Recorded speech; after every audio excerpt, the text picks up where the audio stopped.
After I refused to marry my fiancé without a prenup, she said, "You're no better than your ex, maybe worse." When I tried to explain my past, she cut me off and said, "Cry me a river. You'll never find someone like me again." I stayed silent. That was 2 years ago. Today, she's begging for a job recommendation on LinkedIn, under a new name. When I first met my wife, Megan, she was so perfect that she made me believe in love again, because not only was she extremely beautiful, but also did volunteer work at a pediatric hospice and worked as a pro bono lawyer for disabled people whose benefits were cut and were facing homelessness. Literally perfect. I proposed to her after just a year of dating, and when she said yes, it felt like my heart had wings. I swear, I literally looked like this. Now, before I continue, you have to know that even though she was a pro bono lawyer, she was making $75,000 a year, and I was making around $500,000 a year as a tech entrepreneur. Plus, the last girlfriend I had gave me financial trauma. She'd text me for large amounts of money practically every week, and when I realized what was going on and tried to say no, she emotionally blackmailed me. It was always a new excuse. I'm suicidal. Life is so hard I can't even work. My mom is sick again. I need this for her medication. And lastly, her favorite, "You're so ungrateful. Do you even love me?" And because I was raised to never give up on relationships, I stayed with the last girlfriend for 2 years until she broke up with me after I finally stood my ground. Ever since then, I've been ultra careful with money. So now I hope you can understand why I wanted Megan to sign a prenup. I tried to explain why, and outlined everything to make sure she didn't think I didn't trust her or something, but still, she shut down. Suddenly, the air felt tight enough to snap. "Wow," she said, her tone portraying a feeling of betrayal. "I didn't know you were that type of guy." My heart instantly started hurting, and I immediately jumped in to reassure her. "No, baby, I love you.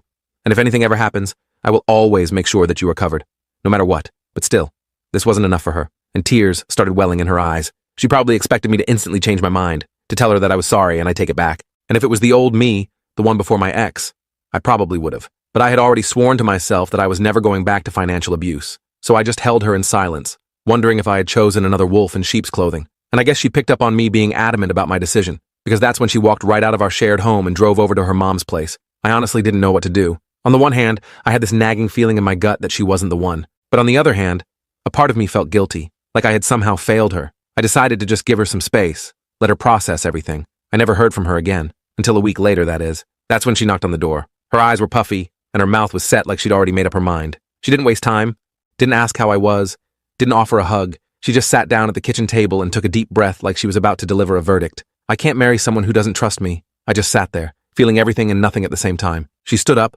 walked to the door, and finished with, "I really hope you find peace one day." I didn't even realize I was crying until I tasted salt, and as soon as the door shut, it all came spilling out. But even through the heartbreak, I sensed something. I had dodged a bullet, and over the next few days, this feeling only solidified. So much so that I decided to make a public announcement about it. You see, my cousin is an influencer whose page is about mental health advocacy. Naturally, abuse was a pretty big topic he liked to cover.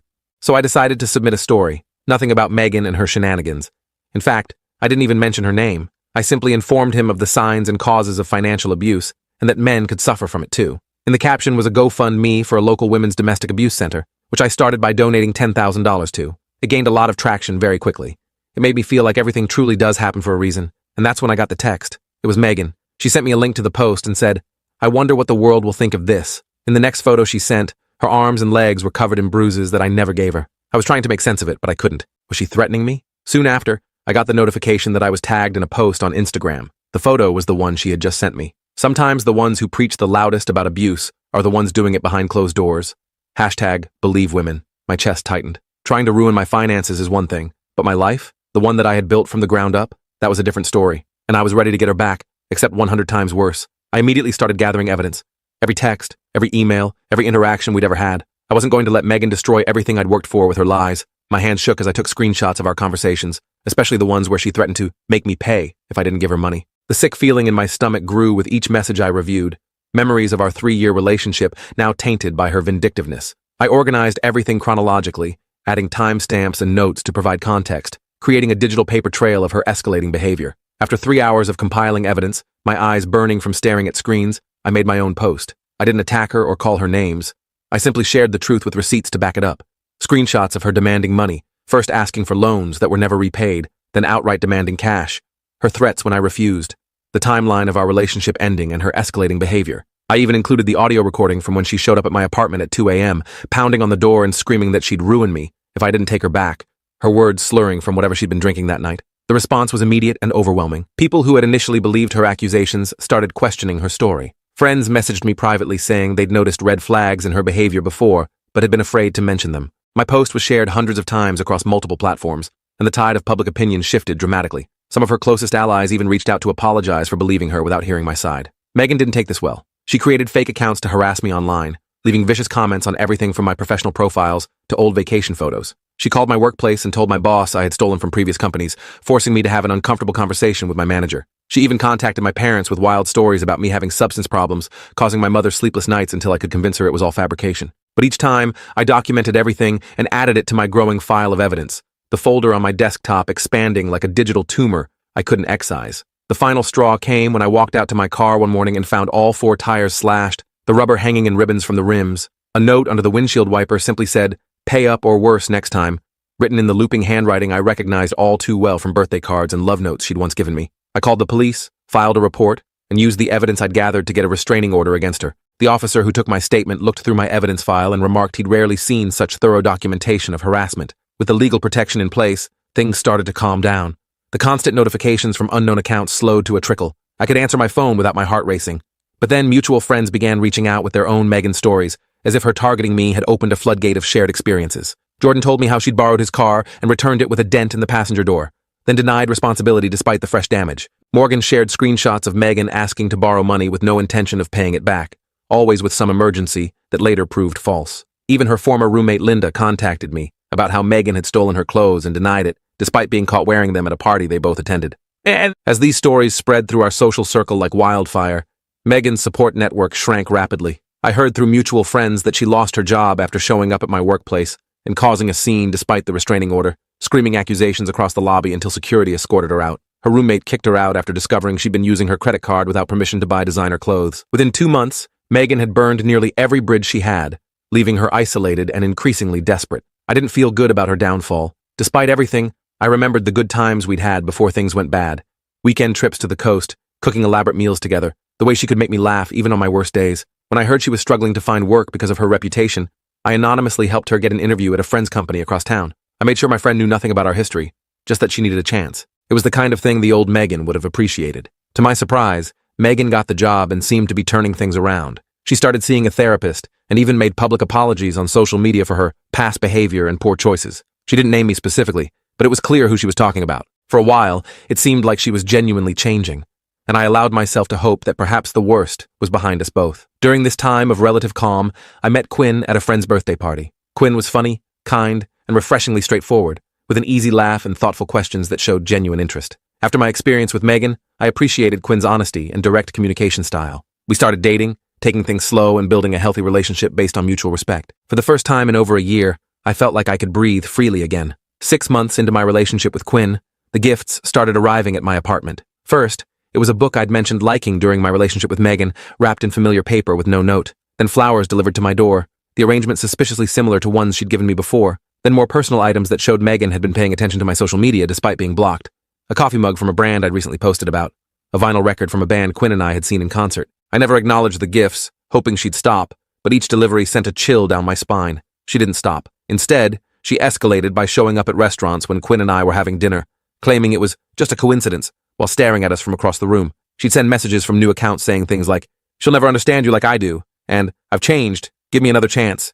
Sometimes dozens in a single night until I blocked each new profile. When I didn't respond, she started harassing Quinn, sending messages claiming I was still in love with her and that Quinn was just a rebound. She even dug up old photos of us together and sent them with manipulative captions, suggesting our relationship was ongoing. Quinn was understanding but concerned about Megan's increasingly erratic behavior, and I worried constantly that the stress would eventually become too much. The situation reached a breaking point when my neighbor called one night to tell me someone was trying to jimmy the lock on my apartment door. I called the police, who arrived to find Megan with a screwdriver and a bouquet of flowers, her eyes wild and unfocused. She claimed she just wanted to surprise me, but the restraining order violation and attempted break-in led to her arrest. I watched from my window as they led her to the police car, her face streaked with mascara from crying. The court mandated therapy and treatment for Megan. Her parents, who I'd never met during our relationship, finally got involved and helped her get the help she needed. She was diagnosed with several mental health conditions that explained some of her behavior, though it didn't excuse it. The judge made it clear that any further violations would result in jail time, not just treatment. For a year, I heard nothing from Megan. Through mutual friends, I learned she had moved to another state to live with her sister and was continuing treatment. She apparently started volunteering at a crisis center, using her experience to help others recognize unhealthy relationship patterns. I hoped the work was as therapeutic for her as it sounded. After a full year of peace, I finally deleted the evidence file I'd kept. I didn't need it anymore, and holding on to it felt like keeping one foot in the past. Quinn moved in with me, and we built a comfortable life together. We adopted a dog named Charlie, a goofy mixed breed with one floppy ear who quickly became the center of our little family. Sometimes I think about Megan and hope she's doing well. Not because I want her back in my life. I don't. But because I believe people can change if they truly want to. The experience taught me a lot about setting boundaries and recognizing red flags early. I learned that kindness doesn't mean letting people treat you badly, and that helping someone doesn't obligate you to keep them in your life. Quinn and I have been together for 2 years now. We have our disagreements like any couple, but we talk through them respectfully. No manipulation, no threats, no power plays. Just two people who care about each other working things out. I still get anxious sometimes when my phone buzzes with a notification from an unknown number. Old habits die hard, I guess. But those moments are getting rarer. The other day, I saw someone who looked like Megan at the grocery store, and I realized I felt nothing. No fear, no anger, just a brief moment of recognition before continuing with my shopping. I don't know what the future holds for me and Quinn. We're talking about buying a house together next year. Maybe we'll get married someday. Maybe not. What matters is that we're building something healthy and real, one day at a time. As for Megan, I hope she found whatever she was looking for, just as long as it's far away from me. Sometimes I wonder if that's how all relationships should end, with indifference instead of hatred. It took me nearly 2 years to reach this point, but the journey wasn't as straightforward as I'd like to pretend. There were moments of rage, despair, and vindication that I had to wade through before finally arriving at this peaceful shore of apathy. After that final confrontation with Megan at my apartment, where she shattered my favorite coffee mug against the wall and screamed accusations until her voice went hoarse, I decided I needed to protect myself more permanently. The emotional whiplash of her alternating between tearful apologies and vicious attacks had left me hollow. I gathered all the evidence I had, the threatening texts that would wake me at 3 a.m., the recordings of her screaming at me until my neighbors called to check if I was safe, the photos of property she'd damaged, including my laptop and the guitar my grandfather had given me, and posted them online with timestamps. I wasn't trying to cancel her. I just wanted people to know the truth about the relationship I had hidden behind forced smiles and vague explanations. The response was overwhelming in ways I hadn't anticipated. Friends who had taken her side, convinced by her tearful accounts of my alleged emotional neglect, reached out to apologize. They sent long messages describing how Megan had manipulated them with carefully crafted stories that painted her as the victim. Even her closest friends, who had known her since high school, started distancing themselves from her. The post spread through our social circles faster than I expected, jumping from mutual friends to acquaintances to people I barely knew, and within days, I had enough support and witness statements to get a restraining order against her. Megan didn't take it well, her reaction confirming every fear I'd had about ending things. She created fake accounts with names just similar enough to our mutual friends to trick me into accepting their requests. She used these to contact me, claiming I was lying about everything, that I had edited the recordings, that I had damaged my own possessions to frame her. When that didn't work, she started reaching out to my family members one by one. My mom called me confused after Megan told her I had a drinking problem and needed an intervention. My younger sister received messages about how I had supposedly cheated throughout the relationship. My boss pulled me aside after receiving emails claiming I was stealing from the company and selling client information to competitors. Then came the vandalism,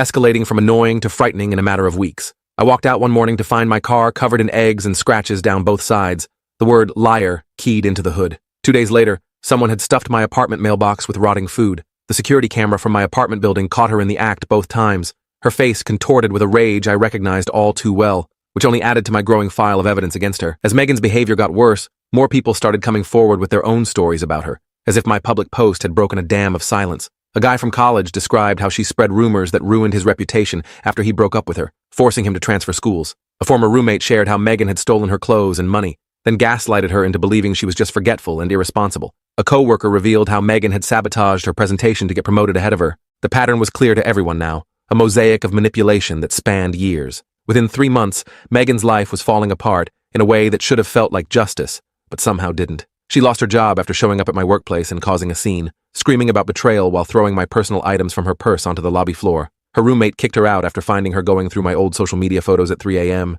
printing them out and writing notes in the margins. Even her parents called me, their voices tired and familiar with an apology that sounded well-rehearsed, apologizing for their daughter's behavior and asking what they could do to help. I should have felt satisfied, but I didn't. Seeing someone self-destruct isn't as satisfying as revenge movies make it seem. There's a hollowness to it, watching someone you once loved spiral downward, even if they deserve the consequences of their actions.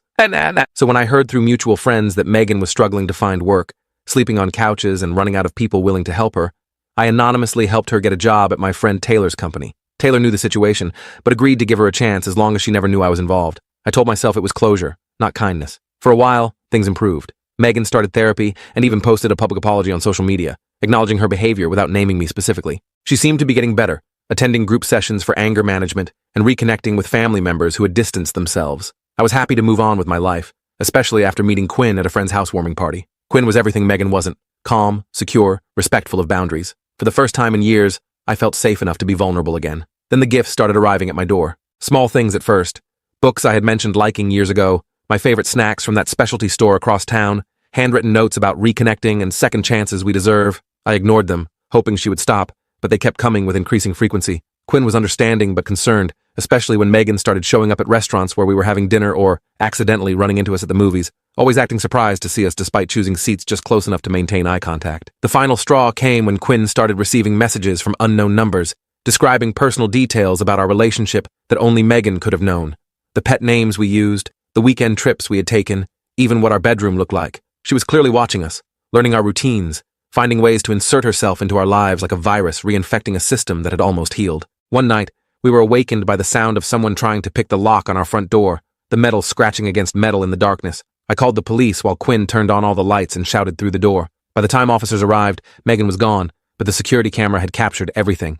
Her determined expression as she worked on our lock, the small bag she carried that we later learned contained duct tape, rope, and a knife. This time, the consequences were serious. Megan was arrested for attempted breaking and entering, violation of the restraining order, and harassment. The judge ordered mandatory psychiatric treatment and monitoring. Part of me felt guilty, wondering if I could have helped her earlier, but a bigger part felt relief washing over me like cool water. For 6 months, we heard nothing from her. Then I received a letter from a treatment center in another state. Megan explained she had been diagnosed with several mental health conditions and was finally getting proper help. She was moving across the country to start fresh and promised never to contact me again. The letter ended with an apology that for once seemed genuine rather than manipulative. I kept tabs on her through mutual connections for a while. She got a job at a crisis center, using her own experiences to help others recognize unhealthy relationship patterns. She started a small support group for people working through similar issues.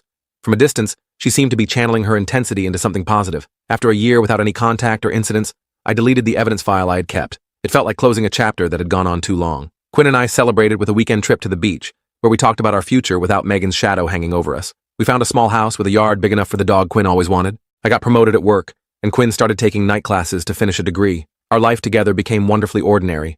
Weekend brunches, arguing about whose turn it was to do laundry, planning vacations we couldn't quite afford yet. Looking back, I realized the whole experience taught me about boundaries, not just with romantic partners, but with everyone in my life. I learned that kindness doesn't mean letting people treat you badly, and that helping someone doesn't make you responsible for fixing them. Sometimes I think about reaching out to see how Megan is doing, but I know better now. Some doors are better left closed. Some chapters are better left finished.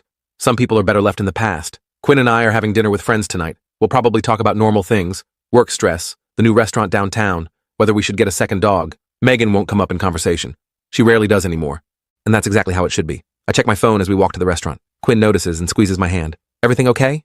she asks. I nod and put my phone away. It was just a work email, nothing important. The restaurant is only a few blocks from our apartment, one of those places with string lights on the patio and chalkboard menus. Our friends Thomas and Karen are already waiting at a table when we arrive. The conversation flows easily. Thomas talks about his promotion at work. Karen shows us pictures of her new puppy. Quinn mentions the hiking trip we're planning next month. Normal life stuff. Good stuff. I'm halfway through my meal when my phone buzzes again. I ignore it at first, but when it buzzes 3 more times in quick succession, I excuse myself to check. 4 new notifications from Facebook. All comments on a photo I was tagged in last week. A picture of Quinn and me at her brother's wedding. My stomach drops when I see the username. It's not Megan's account, but I recognize her writing style immediately. She's created a fake profile with the name Elizabeth J. The comments are subtle enough that others might not notice anything strange, but I know they're meant for me. Such a cute couple. Hope you're happy with your second choice. Quinn looks nice, but doesn't she look a bit like someone else we know? Remember that time at the lake house?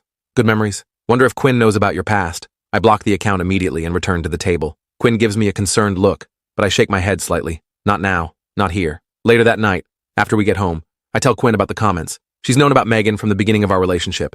Not every detail, but enough to understand why I'm worried. Should we report it? She asks. I'm already pulling up screenshots and saving them to the folder I hoped I'd never have to open again. Evidence. I labeled it back when things first got bad with Megan. I thought I was being paranoid then. Now I'm glad I kept it. The next morning, I contact a lawyer friend who helps me file for a restraining order. I also post publicly about what's happening, with time-stamped screenshots showing Megan's pattern of harassment. I'm careful to stick to facts, no emotional language. Just evidence. Support comes quickly. Friends I haven't heard from in years message me with their own Megan stories. Apparently, I wasn't the first person she fixated on, just the most recent. The public opinion shifts firmly in my favor, and the restraining order is granted without much trouble. I think that will be the end of it. I'm wrong. Megan creates more fake accounts. She contacts my boss with lies about my work ethic and fabricated stories about inappropriate behavior. Thankfully, my boss has known me for years and doesn't believe her, but it's still embarrassing to have to explain the situation. She finds my parents' phone number and calls them late at night with stories about how I mistreated her. My mom is shaken by the calls, and my dad suggests I get the police involved again. The final straw comes when I walk out to my car one morning and find all 4 tires slashed. There's no note, no proof it was Megan, but the timing is too perfect to be coincidence. The apartment complex has security cameras, and sure enough, they catch her in the act. I add the footage to my evidence folder and file a police report. Word gets around. Mutual friends start distancing themselves from Megan. I hear through the grapevine that she lost her job after showing up drunk and making a scene about me, though we haven't worked together in years. Her roommate kicks her out after finding a wall of photos of me in her bedroom. She's spiraling, and while I don't wish her ill, I can't help feeling relieved that people are finally seeing what I saw. Then something unexpected happens. A mutual friend, Jordan, reaches out to me. He tells me Megan is homeless, staying on friends' couches but running out of options. Her behavior has burned too many bridges. He asks if there's anything I can do to help. My first instinct is to say no. After everything she's done, why should I help her? But then I remember the Megan I first met, before things got bad. She was funny and kind. Something broke in her. And while that's not my fault or my responsibility to fix, I can't just do nothing. I contact an old college friend who runs a small marketing firm in another city. I don't mention Megan by name, just say I know someone with the right qualifications who needs a fresh start. He agrees to interview her, and to my surprise, he hires her. Megan moves away. I hear through mutual friends that she started therapy. She makes public apologies on social media, not just to me, but to others she's hurt. She seems to be getting better, finding stability. I'm genuinely happy for her. 6 months pass without incident. Quinn and I move in together officially. We adopt a dog, a scruffy terrier mix we name Bandit. Life is good. Then the gifts start arriving. First, it's a book left on my car, one Megan and I had talked about years ago.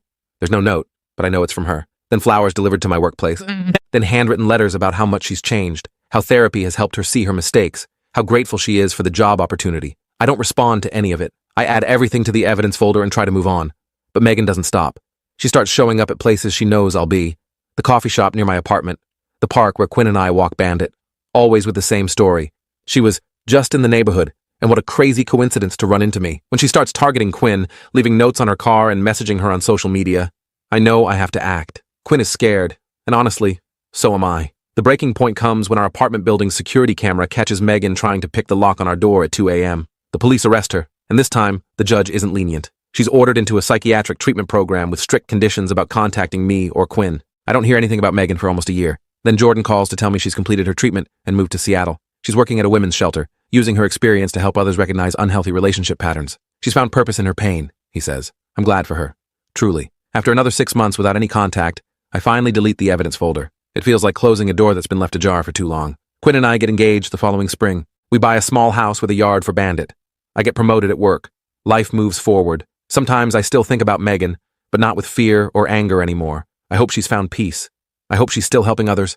I hope she's okay. But I don't reach out, and I don't look her up online. Some doors should stay closed, not out of bitterness, but because opening them serves no purpose. We've both moved on to better chapters. Tonight, Quinn mentioned maybe starting a family soon. The thought both terrifies and excites me. I'm not the same person I was when I met Megan. I understand boundaries better now. I recognize red flags. I know the difference between helping someone and trying to save them. These are valuable lessons, but I don't give Megan credit for teaching them to me. That would be giving her too much power in my story. These are lessons I learned for myself, through pain and healing and the support of people who truly care about me. Quinn is calling me from the kitchen. Dinner's ready. Bandit is dancing around her feet, hoping for scraps. This is my life now. Simple, stable, happy. And somewhere out there, I hope Megan has found the same. I walk to the kitchen, the smell of Quinn's homemade lasagna filling our apartment. The rich aroma of tomato sauce, herbs, and melted cheese makes my stomach growl appreciatively. It's been 8 months since I last heard from Megan. 8 months of peace. 8 months of rebuilding my life piece by piece, like assembling a jigsaw puzzle that someone had scattered across the floor. Hey, I was thinking we could watch that new documentary tonight, Quinn says, as she sets plates on our small dining table. Her dark curly hair is pulled back in a messy bun, and there's a smudge of tomato sauce on her cheek that I find endearing. The late afternoon sunlight streams through our kitchen window, catching the tiny dust particles floating in the air. I don't tell her about my thoughts of Megan. Instead, I nod and help finish setting the table, arranging the silverware just so. We eat dinner, talking about our days. Quinn tells me about a difficult customer at the bookstore where she works, an older man who insisted on arguing about the ending of every novel she recommended. I tell her about my progress on a coding project, how I finally solved the bug that had been haunting me for days. Normal conversation, safe conversation, the kind that doesn't leave your heart racing. After dinner, my phone buzzes with a notification. It's from Reddit. Someone has tagged me in a post. The familiar chime sounds innocent enough, but something in me already knows. My stomach drops when I see the username, TruthTeller492, one of Megan's many fake accounts. I recognize the pattern.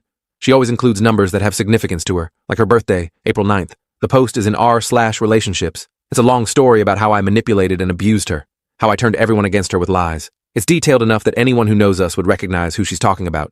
even though she changed our names. She calls me Alex instead of Adam.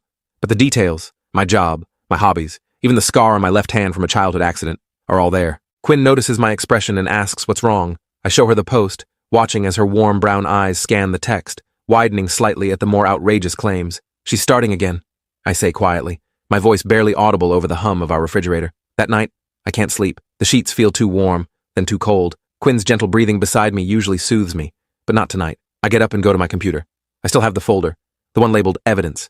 Inside are screenshots of text messages, emails, social media posts, all the proof of Megan's manipulation and lies from before, the gaslighting, the circular arguments that left me questioning my own sanity, the threats she made when I tried to leave. I hadn't wanted to use it. I'd hoped we could both just move on with our lives, like ships passing in the night, never to cross paths again. But now I know I need to protect myself. The next morning, I post my response. I include time-stamped screenshots showing her contradictions, her threats, her manipulation. I tag mutual friends who had witnessed her behavior. I keep my tone factual, not angry. I refuse to stoop to her level of emotional manipulation. Within hours, the tide of public opinion shifts. People who had started to believe her story now see the truth. Some send me private messages of support. Others publicly call her out. The notification bell on my phone won't stop chiming.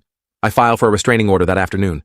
The evidence is overwhelming, and it's granted quickly. The courthouse is cold and impersonal, but I feel a weight lift when the judge signs the order. I think that will be the end of it. I'm wrong. 3 days later, my boss calls me into his office. The walk down the hallway feels like walking to an execution. Someone has been emailing the company claiming I stole code from a previous job. The emails come from different addresses, but I know it's Megan. The writing style, the specific accusations, it's all her. Thankfully, my work speaks for itself. My boss trusts me, and I show him the restraining order. He promises to block the email addresses and ignore any future accusations. His hand on my shoulder is reassuring, but I still feel exposed, vulnerable. That weekend, I visit my parents. They seem uncomfortable when I arrive, exchanging glances when they think I'm not looking. My mom finally admits that they've been getting strange phone calls from a woman claiming to be worried about my mental health. The woman said I was making up stories about an ex-girlfriend and becoming paranoid. I explain everything to them, showing them the evidence folder. They believe me, but I can see the worry in their eyes. Not about me being unstable, but about how far Megan might go. My father, usually stoic, suggests I consider moving to another state. The fact that he's this concerned tells me everything. I get my answer the next morning when I find my car with slashed tires and liar scratched into the paint. The morning dew makes the scratches glisten, like fresh wounds. I call the police.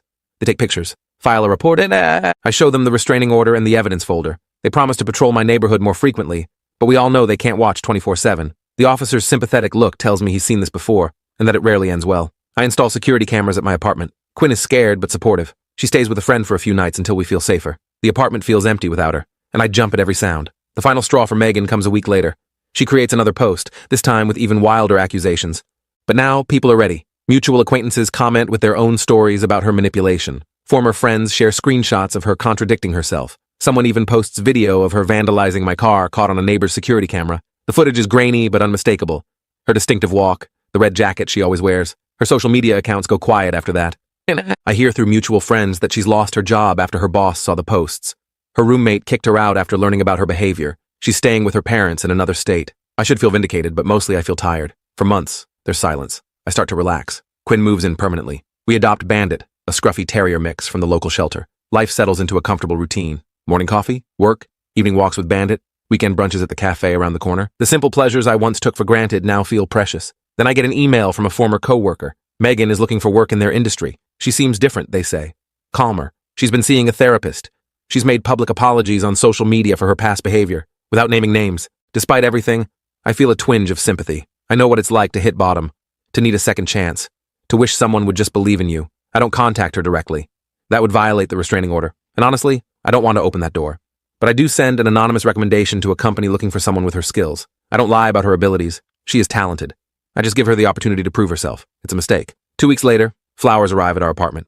The card says, "Thank you for believing in me. I knew you still cared." The handwriting is unmistakable, looping and precise. There's no name, but I know who they're from. I throw them away and don't respond. More gifts follow. Books left on my car. Notes sent to my work. She's figured out that I helped her get the job, and she's misinterpreted it completely. Then she starts showing up places. The coffee shop where Quinn and I have breakfast on Saturdays. The park where we walk Bandit. Always at a distance, never approaching, but watching. I feel her eyes on me like physical weight. Quinn is terrified. I update the police report and provide new evidence that Megan is violating the restraining order. The final breaking point comes when Quinn calls me at work, hysterical. Someone tried to break into our apartment while she was home alone. She heard someone at the door, then saw the knob turning. When she called out, asking who was there, the person ran away. But she saw Megan through the peephole. The police arrest Megan that evening. With a restraining order violation and attempted break-in, she faces serious charges. Her lawyer negotiates a plea deal, court-mandated psychiatric treatment and monitoring, plus moving at least 500 miles away. For a year, we hear nothing. I keep the evidence folder, just in case, but I don't open it anymore. Then I get a letter from a therapist in Colorado. With Megan's permission, she writes to tell me that Megan has been making real progress. She's stable on medication. She's working as a peer counselor, helping others with similar issues. She understands now how wrong her behavior was, and she's committed to her recovery. The therapist asks if I would consider allowing limited supervised contact, just one video call to provide closure. I decline politely. Some doors are better left closed. After another 6 months without incident, I finally delete the evidence folder. It feels like releasing a weight I didn't know I was carrying. Quinn and I buy a small house with a yard for Bandit. I get promoted at work. She opens her own bookstore. We talk about marriage, about kids someday. I still think about Megan sometimes, but the thoughts don't carry the same anxiety they once did. I hope she's well. I hope she's found peace. But her story isn't my responsibility anymore. I've learned that you can wish someone well without letting them back into your life. You can forgive without forgetting. You can help someone without saving them. You can move forward without being weighed down by the past. Bandit barks at the mailman from our front window, his black and white fur standing on end as he presses his wet nose against the glass. I smile, sipping my morning coffee on the porch, feeling the warm ceramic mug between my palms. The early autumn air carries a slight chill, but the sun promises a beautiful day ahead. 5 years have passed since everything with Megan. Quinn comes outside, her dark hair pulled into a messy bun, kisses my cheek, and sits beside me on the weathered wooden bench we found at a yard sale last summer. We watch the neighborhood wake up together, neighbors retrieving newspapers, joggers passing with friendly waves. My phone buzzes against the wooden armrest. A text from my old friend Jamie. "Dude, Megan's posting about you again. It's getting ugly." My stomach drops, that familiar knot of anxiety returning instantly. I open social media and see it immediately. A long post from Megan claiming I'd manipulated and abused her, twisted with half-truths and outright lies about our 3-year relationship. Comments flood in, people taking sides without knowing the full story, some former friends expressing disappointment in me, others demanding explanations. Quinn reads over my shoulder, her hand squeezing mine reassuringly. "What are you going to do?" she asks softly. I had kept everything. Every message, every email, every voicemail from those tumultuous months after our breakup. The folder sat untouched on my hard drive for years, labeled simply M-evidence. I never wanted to use it, hoping time would heal whatever wounds drove her behavior. But now I had no choice. After careful consideration, I posted screenshots with timestamps showing her contradictions, threats, and manipulation. I included the police reports from when she vandalized my car, slashing the tires and scratching obscenities into the paint, the restraining order paperwork, everything. I didn't attack her personally, just presented the evidence chronologically with minimal commentary. Public opinion shifted quickly. Friends and strangers alike messaged me with support. Some apologized for believing her initially.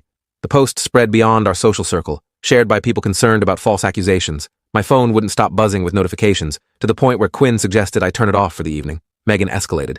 She created fake accounts to harass me, sending threatening messages at all hours. She contacted my workplace with lies about my character, claiming I was unstable and dangerous. My boss called me in, concerned but ultimately supportive when I explained the situation with evidence. She even reached out to my parents, who thankfully knew the whole story already from when I'd sought their advice years ago. One morning, I found my car covered in bright red paint. Security cameras from my neighbor's house caught her in the act, her face clearly visible under the streetlight as she emptied the can over my windshield at 3 a.m. More evidence for the growing file. The restraining order was extended, this time with stricter enforcement provisions. Former friends of Megan's started reaching out to me. They shared similar stories of manipulation, lies, and drama. A pattern emerged of someone who would use people until they caught on, then discard them and play victim. I wasn't special. I was just another chapter in her story, another person who had eventually seen through the facade. Her life began falling apart. She lost her job at the marketing firm when her boss discovered she'd been using company time and resources to harass me. Friends distanced themselves as her behavior became more erratic, her social media filled with increasingly paranoid posts. She was evicted from her apartment after multiple noise complaints from neighbors during her late-night rants about me, some of which she'd live-streamed. Despite everything, I felt bad for her. She clearly needed help beyond what restraining orders and public exposure could provide. Through a mutual acquaintance, I anonymously helped her get a job at a bookstore across town, putting in a good word with the owner who was looking for someone with her background in literature. I made sure she never knew it came from me. I heard she started therapy, made public apologies to several people she'd hurt, including a vague one that seemed directed at me without naming me. For a while, things were quiet. Quinn and I settled into our routine. We adopted a second dog, a calm, older girl named Daisy, who balanced out Bandit's energy with her gentle golden retriever patience. Life was good, our small apartment filled with laughter and the comfortable silence of contentment. Then the gifts started arriving, books delivered to my office, always my favorite authors. My favorite snacks left on my car, still in store packaging. Notes with inside jokes only Megan would remember, written in her distinctive looping handwriting. I never responded, hoping she'd lose interest if I didn't engage. She showed up at my favorite coffee shop when I was there with Quinn one Saturday morning. She acted surprised to see us, chatted like we were old friends, complimenting Quinn's earrings while subtly mentioning memories from our relationship. Quinn was polite but confused, her smile not quite reaching her eyes. I explained everything on the drive home, watching Quinn's knuckles whiten as she gripped the steering wheel. The gifts became more frequent. She'd wait outside my office building, pretending to bump into me. She found Quinn's workplace and sent her messages about stealing me and how temporary their relationship would be. Quinn was understandably upset, but stood by me with remarkable patience. We documented everything, adding to the file that I'd hoped would never grow again. One night, we heard scratching at our front door around midnight. Through the peephole, I saw Megan trying to pick the lock, muttering to herself. We called the police. They arrived quickly and arrested her, finding lock-picking tools and a disturbing journal in her possession. The evidence file came in handy again during the hearing. The court mandated treatment for her. She spent 6 months in a mental health facility specializing in personality disorders. Her parents reached out to apologize to me and Quinn, inviting us for coffee at a neutral location. They seemed genuinely sorry and concerned for their daughter, showing me photos of a smiling, carefree Megan from childhood. I told them I hoped she got the help she needed, and meant it. After her release, Megan moved to another state, somewhere in the Pacific Northwest. Through mutual connections, I heard she was doing better. She started a support group for people with similar issues, drawing on her own experiences. She seemed to be channeling her experience into something positive. I was genuinely happy for her, feeling a weight lift from my shoulders. A year passed with no contact. Then another. I kept the evidence file just in case, but stopped checking for updates about her life. One day, while cleaning up digital clutter, I realized I hadn't thought about her in months. After backing it up to a secure cloud location, I deleted the file from my daily computer. Quinn and I got married in a small ceremony with close friends and family in a botanical garden near our hometown. Jamie was my best man. He joked during his speech about how he'd been there through everything, and how happy he was that I found someone who brought out the best in me. Quinn looked radiant in her simple white dress, her vows making me tear up despite my best efforts. We bought a house with a bigger yard for the dogs, a 1950s bungalow that needed work, but had good bones, according to the inspector. Quinn's bookstore became successful enough to open a second location across town. I started my own consulting business after years of working for others. We talked about starting a family, researching school districts, and setting up a savings plan. Sometimes I still get anxious when my phone buzzes with an unknown number. Sometimes I catch myself scanning crowds for her face in public places. Old habits die hard, but those moments get rarer with time, like old scars that fade but never completely disappear. Last week, Quinn found an old photo of Megan and me while organizing some boxes in the attic. She asked if I wanted to keep it. I looked at it for a moment, remembering the good times before everything went wrong, the camping trips and holiday dinners. Then I tossed it in the trash without regret. I ran into one of Megan's old friends at the grocery store yesterday. She told me Megan got married, had a baby, seemed happy. I was glad to hear it. We all deserve second chances and the opportunity to grow. Life isn't perfect. Quinn and I argue sometimes about household chores and finances. Work gets stressful. The dogs destroy things when left alone too long.